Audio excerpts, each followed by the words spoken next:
Hi, everyone. Welcome to a micro lesson brought to you by the Office of eLearning. Today, we will be discussing using a course mapping matrix.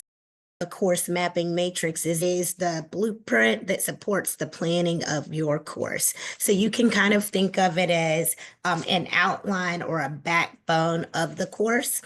It also aids in connecting your module learning objectives to your student learning objectives. It is important to craft measurable student learning objectives. So they need to be clear and describe what the learners will be able to do. They also need to include an action verb in order to be considered measurable. Some examples are explain, describe, and identify. Some examples of unmeasurable learning objectives: grasp the concepts of quantum mechanics.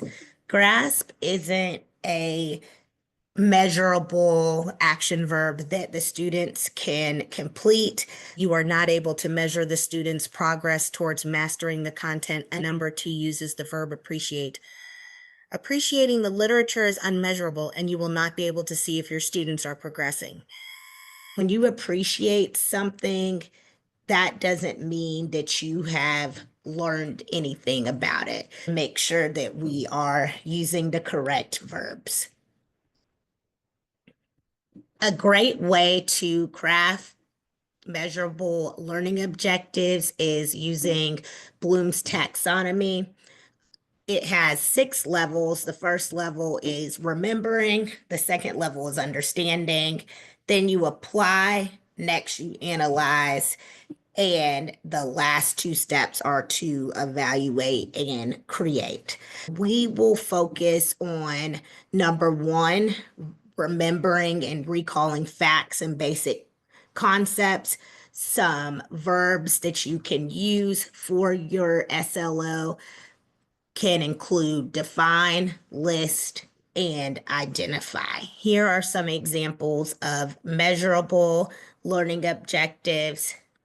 This first one, explain the difference between primary and secondary sources. This is a great example because you will be able to have the students compare and contrast the 2 sources, and they will ultimately be able to complete this objective easily.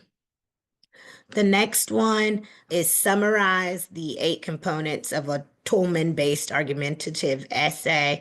When you have the student summarize something as the verb, you will be able to measure if they know each of the 8 components that are expected of them based on that learning objective. If you take a look at the table, this is what will be filled out in order to align your MLO, SLO, the assessment, instructional materials, and the learner activities. First, you're going to look at your SLOs and create MLOs that align.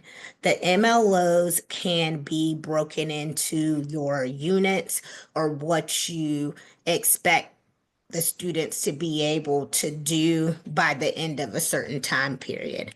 In this example, describe the characteristics that distinguish primary sources from secondary sources. That is our module learning objective 1. We always have to tie our SLO to our MLO. Both of them are aligned because our SLO wants us to explain the difference between the primary and second sources, and our MLO has the students describe the characteristics. In order to know the difference of the 2 sources, knowing the characteristics and how they are similar and different align with our SLO. In the table, there's also an assessment section. It's important to remember to begin with the end in mind. Always plan how you're going to assess your learners before the learning materials and the student activity. This will keep you on track of making sure you select an aligned activity and learning materials, and that they will be successful when they are assessed. The assessment for this module is a short answer quiz.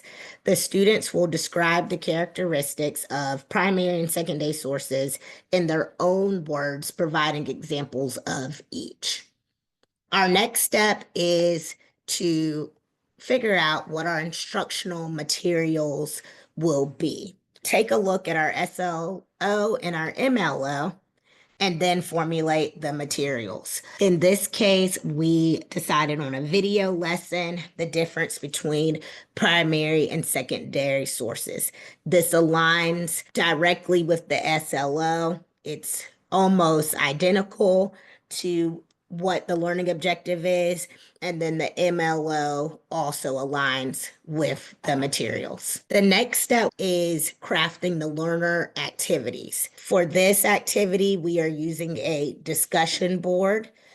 Post examples of primary and secondary sources they find online and explain their choices. The research aspect of this learner activity aligns with our SLO and our MLO because they have to find their own examples and place them in the category, which would have the knowledge of the characteristics in order to successfully complete that activity. This is what a completed course matrix should look like. The student should be able to look at the matrix and know the expectations of the module that you would like them to master. Thank you for joining our discussion about how to implement a course mapping matrix into your course, and check out the other videos located in the resource tab on the Office of eLearning website. Thank you and have a great day.